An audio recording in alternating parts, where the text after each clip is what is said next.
नमस्कार, मैं काव्या अर्जरिया, भास्कर जनसंचार एवं पत्रकारिता विभाग, बुंदेलखंड विश्वविद्यालय की छात्रा हूँ। आज की हमारी विभागीय चर्चा में मैं स्वागत करना चाहती हूँ Babu Jagjivan Ram institute of law के अध्यक्ष श्री विनोद कुमार जी का। सर्वप्रथम हम आपसे आपका परिचय जानना चाहेंगे। मैं डॉक्टर विनोद कुमार, बाबू जगजीवन राम विधि संस्थान का समन्वयक।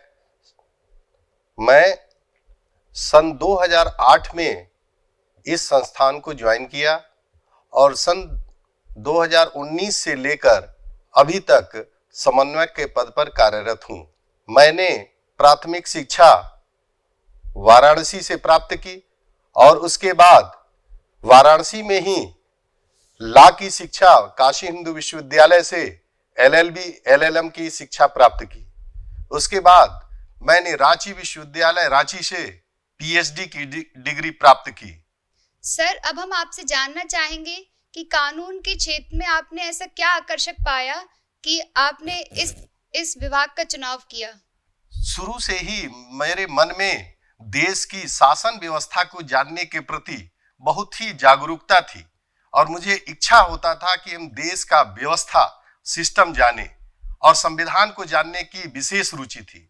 इसलिए मैंने इस क्षेत्र को चुना और फिर धीरे धीरे पहले मैं जुडिशरी की तैयारी कर रहा था।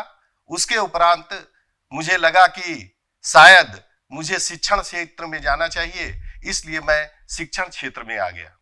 सर, अब हम आपसे यह जानना चाहेंगे कि कानून विभाग में प्रवेश लेने के लिए क्या प्रक्रिया है और क्या पात्रता होनी चाहिए? कानून विभाग में BA LLB, LLB, LLM और PhD के कार्यक्रम चलाए जाते हैं। BA LLB के लिए पात्रता इंटरमीडिएट है, जिसमें भी कोई भी छात्र यदि 45% मार्क्स लेके आता है तो उसका एडमिशन हो जाता है एंट्रेंस टेस्ट के आधार पर।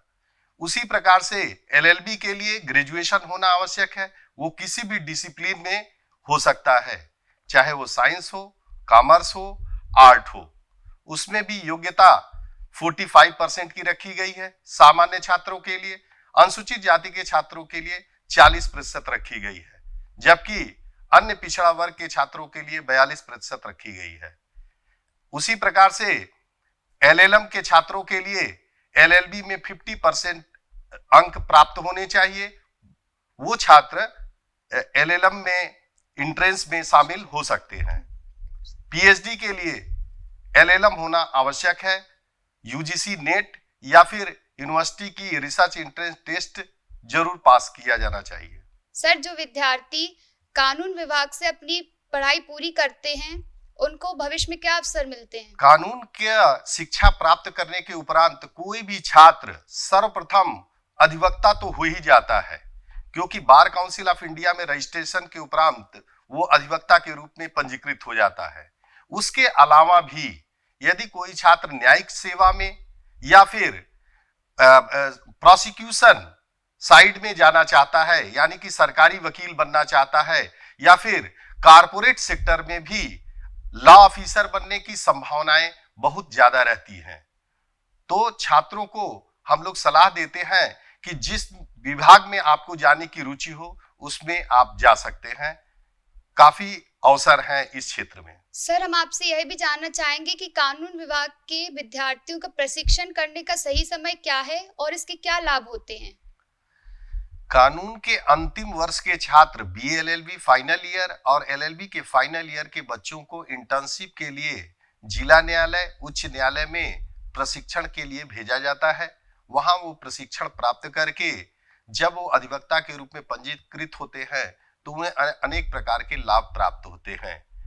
और वो यदि विधि के क्षेत्र में यदि कारपोरेट सेक्टर में जाना चाहते हैं तब भी उनको काफी लाभ प्राप्त होता है। अंत में मैं सर आपका धन्यवाद करना चाहूंगी कि आपने इतनी अमूल्य जानकारी हम लोगों के साथ साझा की और मैं आशा करती हूँ कि आप सबको यह वीडियो पसंद आया हो। धन्यवाद।